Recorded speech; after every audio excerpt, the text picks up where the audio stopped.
আসসালামু আলাইকুম রহমতুল্লাহি ওবারাকাতু। সম্মানিত দর্শক, আমি ইয়ামিন বিন ইমদাদ আজকে আপনাদের সামনে দুইটি গুরুত্বপূর্ণ বিষয় নিয়ে হাজির হয়েছি।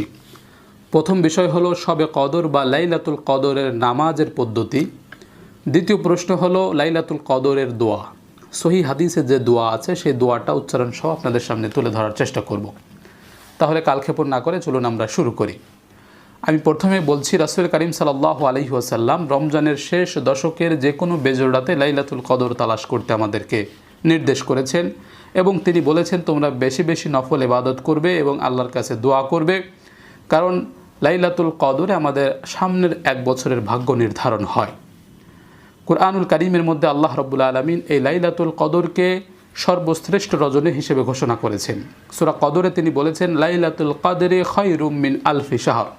লাইলাতুল কদর হচ্ছে এমন একটি রাত যে রাত হাজার মাসের চাইতে উত্তম। 1000 মাস ইবাদত করলে যে পরিমাণ সওয়াব হয়, এই এক রাতের ইবাদতে তার চাইতে বেশি সওয়াব লেখা হয়। সুবহানাল্লাহ।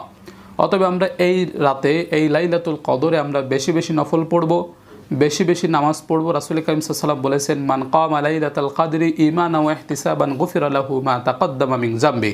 যে ব্যক্তি ঈমানের সাথে সওয়াবের আশায় লাইলাতুল কদরে জেগে থেকে সালাত আদায় করে, তার জীবনের বিগত জীবনের সমস্ত গুনাহকে আল্লাহ মাফ করে দেন। সুবহানাল্লাহ।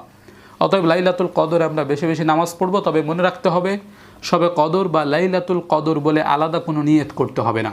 আমি যখন লাইলাতুল কদরে রাতে যে কোনো অংশে মাগরিবের পর থেকে ফজরের আগ পর্যন্ত যে কোনো সময় যখন আমি নামাজ পড়তে দাঁড়াবো, আমি কিবলামুখী হয়ে পবিত্রতা অর্জন করার পরে আমি মুসল্লায় দাঁড়িয়ে মনে মনে একটা নিয়ত করব যে আমি এখন 2 রাকাত নফল সালাত আল্লাহর সন্তুষ্টির উদ্দেশ্যে কিবলামুখী হয়ে আদায় করছি। বাস এতটুকু কথা আমি অন্তরে সংকল্প করে এরপরে আল্লাহু আকবার বলে দাঁড়িয়ে যাব। সবে কদরের নামাজ পড়তেছি বা লাইলাতুল কদরের নামাজ পড়তেছি এরকম কোনো কিছু বলতে হবে না।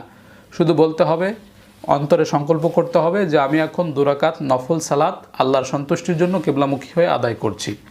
এই 2 রাকাত করে আপনার যতক্ষণ মনে চায়, আপনি যে কয় রাকাত মনে চায় আপনি এভাবে আদায় করবেন খুব স্বাভাবিক নিয়মে।